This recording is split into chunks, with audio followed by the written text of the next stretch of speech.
So today we're working on an '08 GMC Sierra, doing the oil pressure switch. This is the driver's side.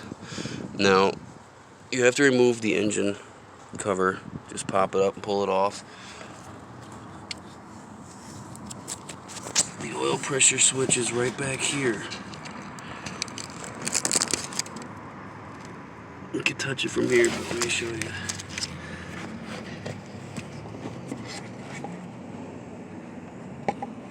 Right there. It's got the 3-prong sensor. It's the oil pressure switch. Now you're going to need a 1 1/16 or a 27mm socket. Deep socket. Has to be a deep socket. And I suggest using a swivel to get in there.